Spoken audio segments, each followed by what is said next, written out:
Good morning, ladies and gentlemen. It's Saturday, it's positive, the sun is shining in my fields. I got good news. Biden pardoned another person. Don't get me wrong. Today, President Biden commuted the prison sentences for nearly 1,500 people. Among those on the list, the disgraced former controller of Dixon, Rita Crundwell. Crundwell pleaded guilty to stealing nearly $54 million from taxpayers to fund her lavish lifestyle and a ranch where she bred horses. In 2013, she was sentenced to nearly 20 years in federal prison. But during the COVID pandemic, she was released on home confinement. Dixon's city manager called the decision, quote, a complete travesty of justice. So let's just say that this lady is famous for embezzling $43 million from the city funds between 1991 and 2012. That's quite long. This made it the largest municipal fraud in U.S. history. I think Biden just told her, hey, my name is Morpheus and you're Neo and you're going to dodge bullets. But meanwhile, at the WNBA, you have a white person that says, I do believe I have white privilege. Yeah, you know, your announcement for Athlete of the Year, like tremendous, incredible positive feedback. That's what we've seen across the board. I feel like I always have had really good perspective on everything that's kind of happened in my life, whether that's been good, whether that's been bad. And then obviously coming to the WNBA, like I've said, I feel like I've earned every single thing that's happened to me over the course of my career. And while I can understand that she means it in a genuine way, that doesn't mean I can't think she's misguided. But the reason I think it's misguided because the word white privilege has been used in such a bad way. Why is she being bullied? Why is that wrong? Why is she being bullied for acknowledging something that's smart, truth, and factual? Well, a couple things. Number one, whether you're an athlete or anyone else, if I hear you use the phrase "my truth," I immediately then discount everything else you say because there isn't my truth or your truth. There's just the truth. And when you start using phrases like that, it tells me that that's not true.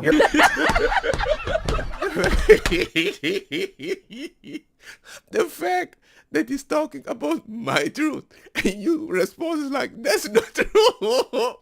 I'm like, why do you make it so obvious? You gaslight yourself. You start using phrases like that, it tells me that that's not true. Your brain has been captured by something that I don't really respect. That's not true. Number two. That's not true. Number two, the attention the league got this year was amazing, and it was all because of her. She is an amazing player.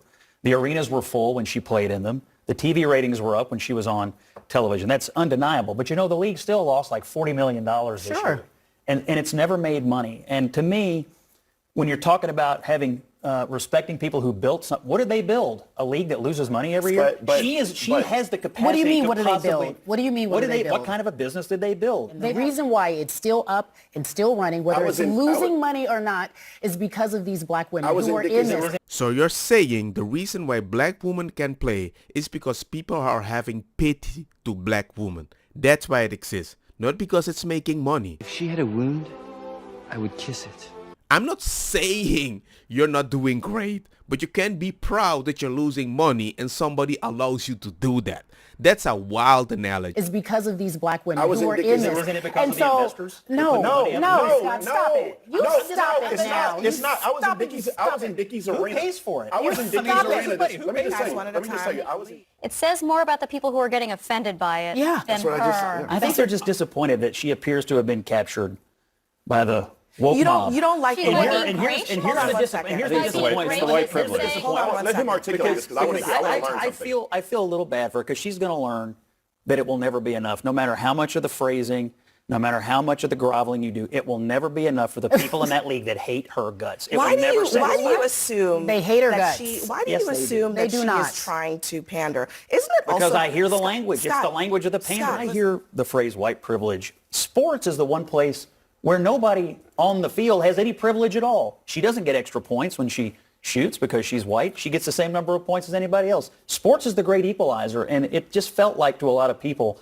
that she was groveling for no reason because she is an amazing player who deserves all the accolades she's getting right now for doing what she's doing for women's basketball. All right, I'll be honest, I never watched WNBA. I just watched a few failures of shots of compilation of WNBA because they're funny, but I never took it seriously. Until Caitlin Clark started playing and I heard she was that good that some players started hating her, kind of maybe for her skin color. That's what I felt.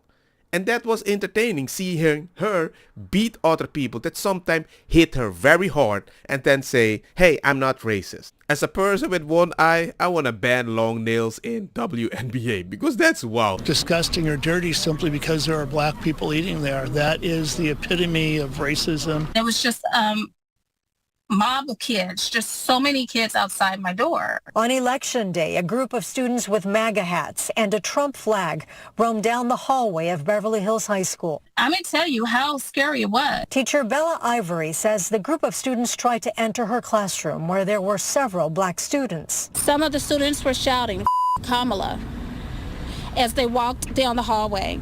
The profanity towards our vice president, who is part black, combined with students congregating in front of my classroom, increased my fears and also the students' fears who were locked inside that room with me. Bella's attorney has filed a formal complaint with the Beverly Hills Unified School District.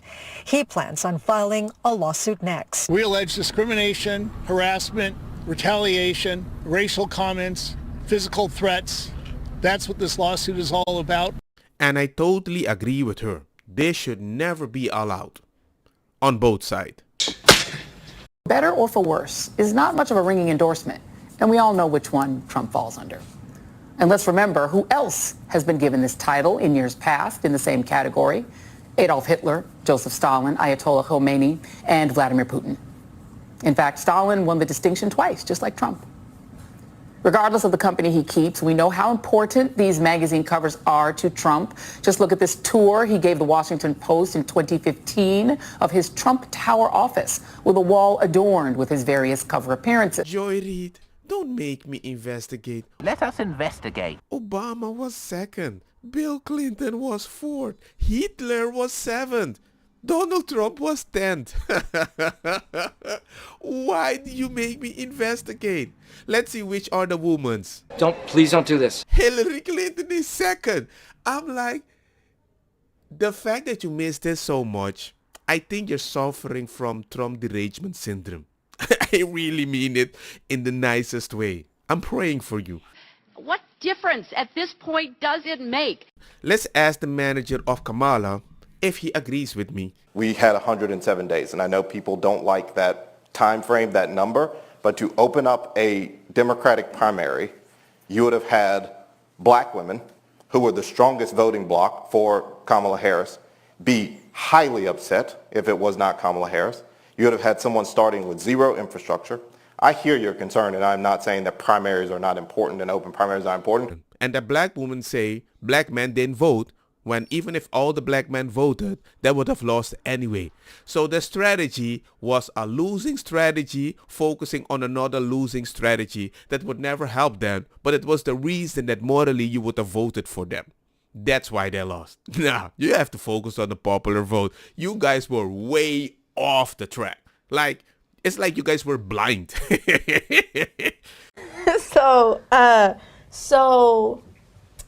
But if you want to see blind news, I can see no outrage for this black girl. Our family has lost Ivory, which was loved throughout our family. She was one of our youngest ones in the family. And we're just seeking justice. We're trying to get these laws changed because it's unfair.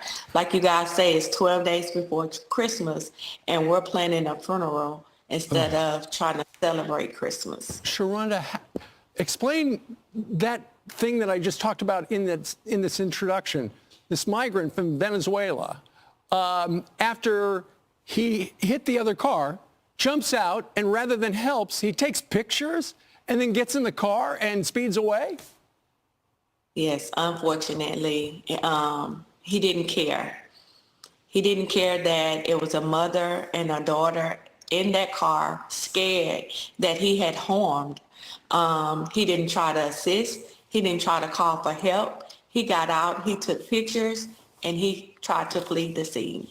Yeah. While they lay lifeless.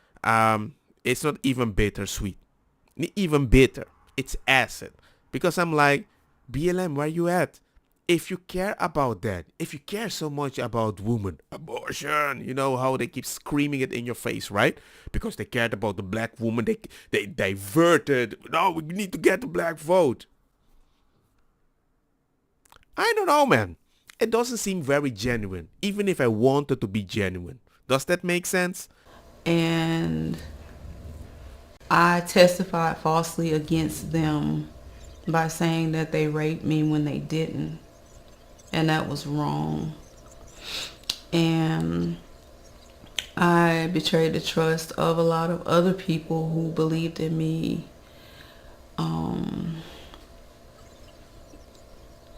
And made up a story that wasn't true because I wanted validation from people and not from God.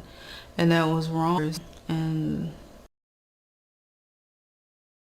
made up a story that wasn't true because I wanted validation from people and not from God. And that was wrong.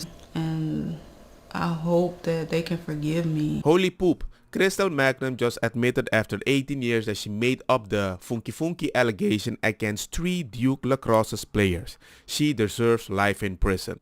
So let me get this straight. You wanted validation from people, like these guys. You didn't get it. So you say they funkied you, but you should have got the validation from God. But now you want them to forgive you after 18 freaking years? Let me just Google ChatGPT what the heck happened to these people. So the first one went to the university and attended law and is an advocate for justice reform. The second one went to a university, completed the college, but low profile, but now he is in finance. And the third one went to another university, finance, also in low profile. While this is a horrible thing, it created a situation that pushed these men in a direction. And I'm just happy they choose the right direction. But then ChatGPT was quite nice to inform me that Crystal Magnum later in 2010 was convicted of misdemeanor child abuse and damaging property. I guess she went wild again a little. And in 2030 she was convicted of second-degree murder for stabbing to death her boyfriend and sentenced for 14 to 18 years in prison. Oh, now you're looking for God. Hey, I hope you find it. But I'm just saying, people, I'm a pattern recognition expert. And most people that I see do certain things when they're young, they're not going to end in a good place in the future because we incentivize them. They're not responsible for their action. Right. We must give it its right by restoring people's dignity and pride and by building it properly. The opportunities are available to us, and the people who have immigrated, who have sought asylum, who have been displaced, they must return. All these people must return so that hand in hand we can build the next Syria, God willing. Since 2011, when the civil war erupted following Assad's deadly clampdown on anti-government protests, more than 6 million Syrians have fled the country. I think a lot of people agree with that, but I think your own people, I don't think they really agree with them. They're quite comfortable. That's what I think. What happens when you turn this into the billionaires run it all is they get the opportunity to squeeze every last penny. Yeah. And look, we'll say it over and over. Violence is never the answer. This guy gets a trial who's allegedly killed the CEO of United Health. But you can only push people so far. And then they start to take matters into their own hands. Yeah. Because we incentivize them, they're not responsible for their action. Of the threats, we would also be asking for GPS with house arrest conditions to protect the community. With her head in her hands, Brianna Boston learned she would be held in jail on $100,000 bond. The Polk County judge adding the bond was appropriate given the, quote, status of our country. It's not like she's a child. She's 42 years old, so we're not dealing with a child here. She should certainly know better. Lakeland Police Chief Sam Taylor says his department was contacted by the FBI Tuesday. Authorities say in a recorded phone call about a denied insurance claim, Boston told a Blue Cross Blue Shield employee, quote, delay, deny, depose. You people are next, end quote. The language matches the words police say were written on the shell casings found at the United Healthcare CEO's murder scene in New York City. We will take this very seriously and we will put you in jail if you do something like this. It is not a joke. According to Boston's affidavit, the mother of 3 told police she did not own firearms and was not a danger to anyone. But she added, healthcare companies played games and deserved karma because they are evil.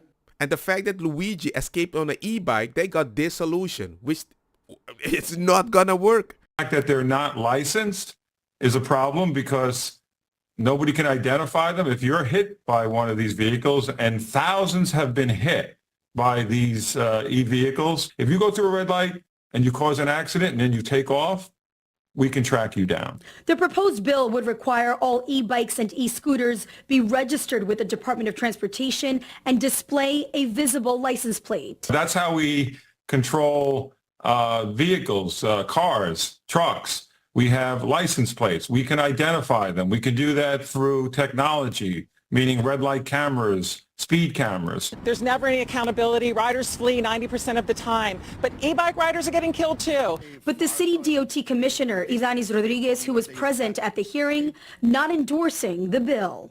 We support the intent of this bill. We don't support this bill. As the council member is introducing it today, we are more than happy to work with the council member, to work with the chair and the speaker, and all of you in a comprehensive task force. Opponents of the bill say it would target the migrant community. I knew it. They're like, well, my people don't understand the culture. They might steal the bike. Now you can track them. You're going to target them. You're self-snitching like we don't steal the bikes, but don't make it easier to catch the thief because you're going to catch more of my own people. But I'm not the racist one. You are. I'm like, why do you self-snitch? I don't want to laugh. But it's just so interesting. There's so many solutions. But the solution is going to target only specific people because they don't understand the world why it's normal to have a solution. How does that make sense? Don't get me wrong, makosa kita bong. Put the fire na mi blonde kush hash purple skunk criollo colombici jam jam. Durloketa berdetta welcome.